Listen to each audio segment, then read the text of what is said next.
na Zoom layo dwumakuo nso atwere won se de atwere aban de nti akwakoba ne sa no emu nsem ewo ha se nom ebusia wei ene ensem afoforo bi edika na editie na enne anope 21st clinic the sciatica expert wonum Europe tour no wonum ede eboa yen na yetimi ede aba bedan wo baby bia wo na wadaroma eya na wakọ 21st clinic na chese oha biada eha wo ewo nipadua mo fa yade wa ho no watu ase ede amount sanso na OCP Ghana Limited won fertilizer papa no wono so eka ho bi opese no ba yeso doso na wote na bribra mu dia na OCP Ghana Limited na ye kanfo dia mo obusia enyumako emienu na enememende August bosomede tosudu waso yasene ya yede ensem edikanditie no eba beso mo se kase ka ye ho adaroma ewo Facebook no so eye Sompa TV Ghana ana Sompa 93.1 YouTube no eye Sompa TV www.sompaonline.com ensem ni nyinada ubofa ho ewo online so a ubetimi enyaye no watie ensem na kenka bi nso ede free ho medidi ohene ire maame ekuya yeboa esiama bronya fe ngibre ni adaje na ensem no sede sitie no yemubu no tot emfa emawo ye ensem na se ede free bese kwabosumi nie jubosumi no klampomu na chese wo hyase na ne nyina no eyese wonom so etrade ewo training colleges ahodo ya wato won din say College for Education Teachers Association of Ghana SITAG and wo twa won ti afra won wo twa se ne ma bi nkoye ewo asetene mu enti aban ne mra mu na condition of service ahodo enwanam ahodo bi ne de keka ho no won hwe na won hyehye ne ye emfama won aso no wo twa aban na wo twa se entwinti no ye ka say be se na wo twa makomakom yensa ena chese suafo ya wodin tete ye won na se no wonsem no wani aduto aka wonsem ewo eye wo musuku ahodo ni mo na wo hwe training colleges ewo man mu aye aduanan 46 na no ena wode wani kire mo ewo wonom a wonom so ekosuku ewo sa suapon we se mu bi no won krabata ye no wa sante mantemu a watu won din se Coalition of Concerned Teachers Trainees ye no wokumase ase wo mo kire se sade ne masi kwon mpanyimfo to suku nim na suafo ne nkofie fi se ti a wote suku mu ho no won hyeda ehu faso bia wo kire ware a wosem ene emu nchechemu ahodo e de kire so mpaka sefo also more than 50 days now. I think another 55th day. College of Education day school. I just for my member class. Then the kind of be some ministries. So my mind call for them push it. When we see our ministers of the tournament,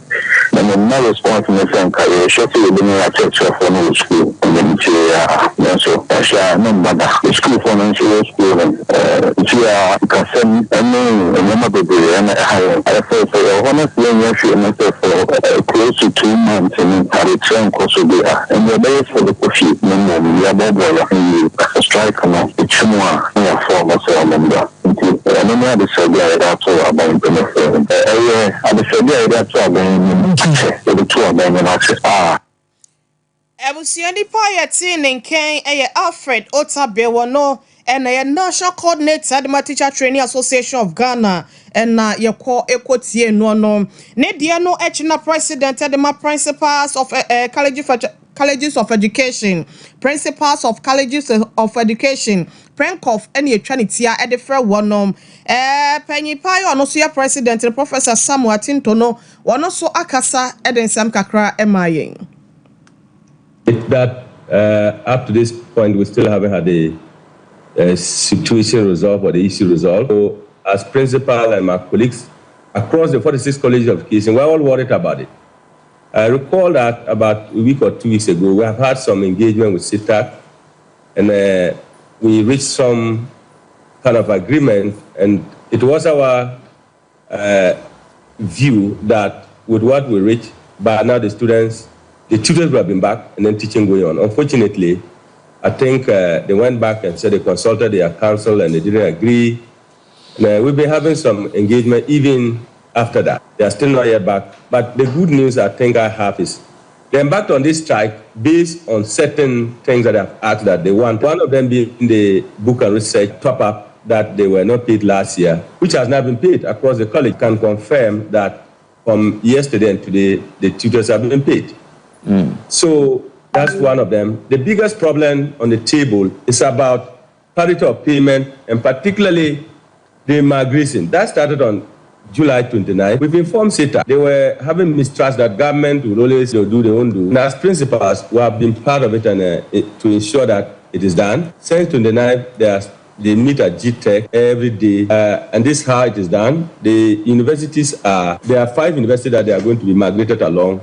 They started with the University of Cape Coast, which is now complete by today. I would only advise or appeal to SITAC. They ought to be at the place to check for themselves to be certified that this has been done, and then get back, because we're all worried. As the students are around, they are not being taught. No principal is happy. Na sa principal for no kra no nyade a wani agye nkeka wonko a na nka wonyina ehwe animu se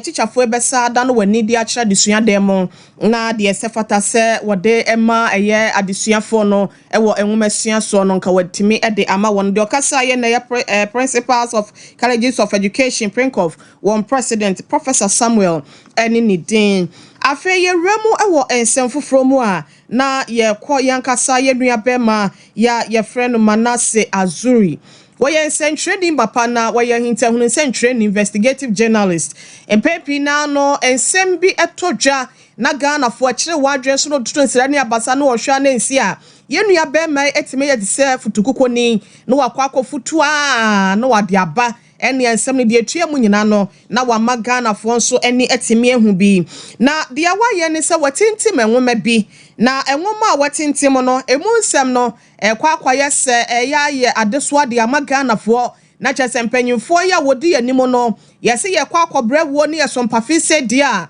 na my Ghana yendache ene egina bia papa ya ye hwe enum kwan no na ehefa ena ewo ni nyina ene se kane fotosamfo ye Rakeno Foriata eno wohwemu a wasai eye kofare bai edema investment bank and afa data bank na otrese panyin wohwe Eurobondo ahodo ne aban bi wo ho anu okwabo ne no wakwa besia bi diaba wase efa Ghana sikakrabia so ansa na nema bi wo ho a wo matimi atoto eyi sika na diama aban na enye se wo yi no wo yi ne kwa yese de wapopo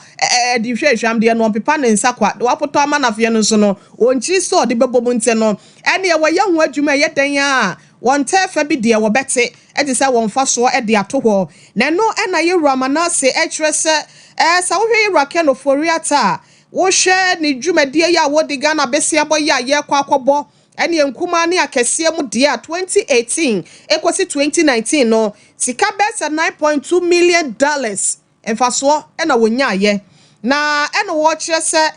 wo hwe se ne wo tibububu ne nwoma ni mu na wo hwe pages ana secretary na ye makomako ahannan ene enkono na ye razuru e kire se data bank no 2007 emu wono ena chese wono mpa ne free wono kora no sa bread mu nyina no na chese ye Rakeno Foriata onye fotosamfo Eurobondo anase de sika bi fa hono ba kope ene koso ne free sa na danko akofo ado wo betre adwa so na wono be ye ne fotosamfo no ene o 2017 emu hono ya de achese ekwo 2018 mu ho ano ebe se $2 billion Eurobondo na ban no ekwoje ye na ni nyina mu no Fidelity Bank IC Securities any data bank Rakeno Foriata wodi mu ntentima woni tie mu no wo se wono nya 375 is $375,000 na no ena ekwama sa nipa miensa anase managers miensa ya sikakrabia miensa we se na ekwade ama wonom 2019 so no Ghana ekwaye $3 billion euros Eurobond ni bi no wase ano somo no wo mo eje sa $375,000 ena wonum eje free mu na enu echi kurampo no $50,000 bi ekwo ma managers anase wo mo sa hwe managers na echi no ekwo ede ma wonum wo sa banks miensa we na wase wobubu mu a besi 2021 no na se be wramu ana se sika pa ya chese wonu agye no na enya sem keto ya ukasa wo de chichire o my Ghana ewo mpuntuo kwan so yemfansi suku adan ana se ye kwan hodo ya anwunwune ne se atetia prose kontebe na wiewie samu akone edu ya nke betimi dia yatodo na nanso no wo se ono eye fotosamfo ni nte no ene esika bia o me na me hwa ama na bentene na me de ba fa me banki na ma pe banks bia ka ho se be ya ye nyina betimi atete bi ya wo che se saa ne ma no ena akoso e wo my Ghana mu hase no nti wono de waye fotokuko de wo kofutu a ewaso de ba bonte na Ghana fo nso ehu de etue mu nti yewura Manase Azuri wuni ena wode ensem we sei etimi aba betudwa ye kwa nim ewo nsem foforo mu na ye gire mu ewo asante mantem kropon yi mu Zoom Lion adwumako no mu na ehwe se be ya honidie hu nsem ya chese Ghana fo no binim wo ho a won fanya boga no de ayeso onom sahye water bebia no ato atwen je se Zoom Lion ni no abesesa obi adi na ice kenke no bottle na na se rubber no na wato atwen abonten so bebia opebia no na wo ye ho fi chobafo eye aduana ase asuo no banku ni ade no akwa akohwe gu basa se we se no akwa wo ha kese de ama aban no kwan a wo fa so na wondidie ho nsam no watimi abrabra no ana se watimi akrakra ne kakra na nyinsamo enkofa oye ne emfa yade so emrega na adehye Zoom Lion adwumako no na wo hwe aprapra ye monten so da ne da ene ye rakofo apenso ene baye na ye ka so mo kire se afe ene bosome be se nwotwenie enya ade aban no atua wonom ka na opani nso no osefata nkatue nti no wonom aye oye kire de akire aban ne se ba bi adu no won hwe ena ne won sika emfama wonom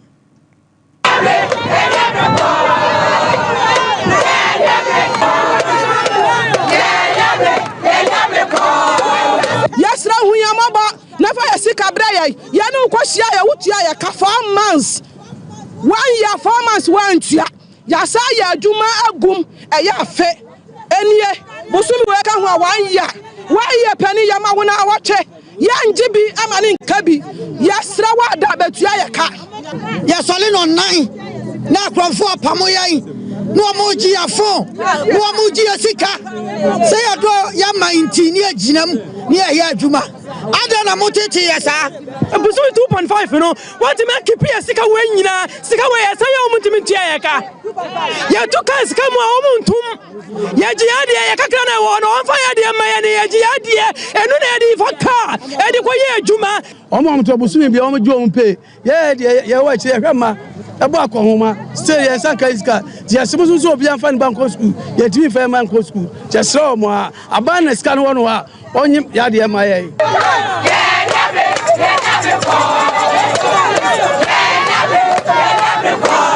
we de mudi semoni bre 2.5 say 250 Ghana cedis ahomache sole yi nyina emu no bosome de wogye eno no bia wo bia no eya no wada nyame ase wate enye bad but aban e wose wo hwe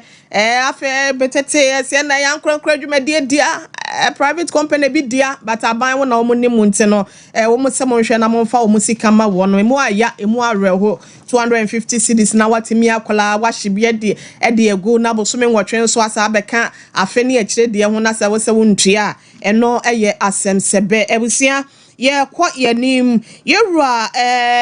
Dr. Kweku wono ena ye Director of Electoral Services Electoral Commission ho wono so ede atudwa se ye hwe se be ya abatuo ya ye ba batuo no ye be ma asumdwe edi hin na ye nyina ye timi akoto aba no ewo asumdwe mu ewo abla wo bitiri nwi ba akokora mpo no entu emfa basabasa ye bia nto entimi ema ebusia yenko odensam dodo na eneka we hu to the drawing board. Okay, we are going to go back to the drawing board and look at ways in which we can improve the performance of the hotels. And I think that we will definitely come out with different ways to look at that. I think the other points that is also worth making is that, again, it's something that our stakeholders took a very keen interest in. And so we are also going to engage them and listen to ideas they have. And I think that we can together come up with a way forward. But internally, we've started the process, and we are going to look at alternatives at improving the performance of the hotels. I think the point to make is that that is not the entirety of our portfolio. I think it's taking away from all the other aspects of SNIT's business. That is not the entirety of our portfolio. If I can highlight a few, we are a major shareholder in the banking sector. Our investments there are doing very well, which are far larger than what we have in the hotels, which are thriving. So I don't want people to leave with the impression, or stakeholders to leave with the impression that SNIT is all about the hotels. No. There are other investments that are equally doing well, and we don't want that to detract from the good work that we do. I'm going to go back to the drawing board. Okay, we are going to go back to the drawing board and look at ways in which we can improve the performance of the hotels. And I think that ma yenkwa na yenkwotie Dr. Slibo Kweku ne nsem ne bimranya no na yensa eka ye no Dr. Slibo Kweku no na director ewo abatuo bedwa no emu yenkwa nkohwese yensa beka ne na rectify irregularity. I want to put on record that after every election, that's why I declared my 3 assets here. We do both internal review and external review. So after 2020, we held our internal review to look at what are the things that we did better than it used to be, so that we can sustain or even improve upon them. And what are the weaknesses, so that we will avoid them or try to rectify them. We did this one internally. They are the best of friends. So I always say that don't look at them and fight. Because when they will finish, they will go somewhere and take lunch over some bottles. Then you have your injuries to go and look at them. So under no circumstance, and I was a Ghana for Yetime a Kontokwa NDC NPP, Nititu Agita for no some DC ama, me doing PP amenteno, and the Ame Kume what the Ama will be was say. Omo to abani we NDC NPP almost akotena se restaurant papa bi na omo anu ato said no ma we omo club ne ade nsa na bottles no mkeka bom na omo wi a omo asore de akọ omo fie nti no mizo free drink do omo kwa no ma so ne ma ene 5G no omo sa akwanya ho ode de adwuma e de abo na de ekuro ani plan na ekode a e basa enye ye we eye Dr. Slibo Kweku na enkasa hodwuma de bi ya ekọ so no e na ne nyina mu no wogina se a wode ensem we say etuja eno echi no yewura Slibo Kweku ehwe se de wode ne ma to akwan mu no se wo pese wugina eye mampanyi ewo omaimo ewo abato ya yebekọ ye ne file fee no eye 100,000 Ghana cedis 1 billion titisika no ena bia obi nso ehwo atechema na se bia ne honam kwadua ni bi atechema na se bia wo yoba nso ena wo ba begina mo nwate so e de akọ 75,000 Ghana cedis na se kanisika no 750 million old Ghana cedis na no wo kire se amafo se eso se dwumadie no ofi onam ni so na na yede no a wonti omo so diska no omo ni no omo anum omo de boa ma abato na koye nti no se wa wo hwe na wontimi ntua no e de ekọ wachitafo na ekosere wonum na omo entimi mo osa akwan no so that let's do our part. So we are giving the female candidates and people with disability a waiver of 25% of any fee that will fix. He also decided that the 2020 deposit levels were going to be maintained.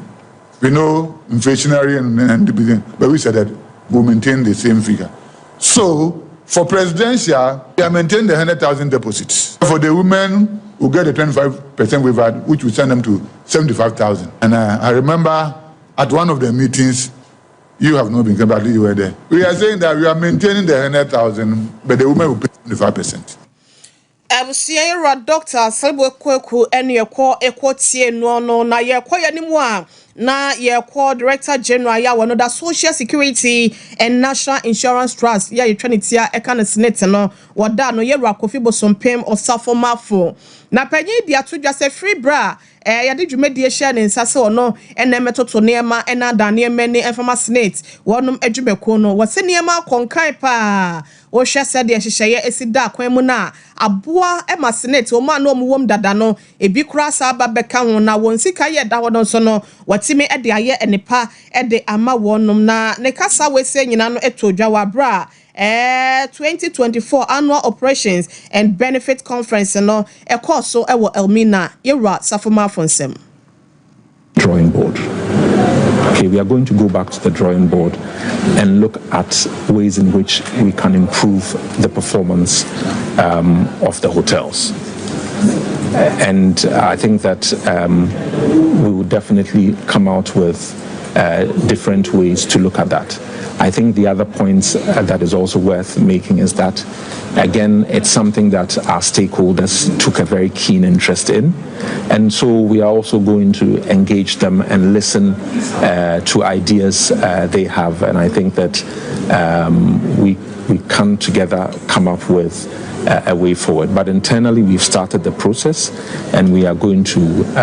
look at alternatives at improving the performance of the hotels.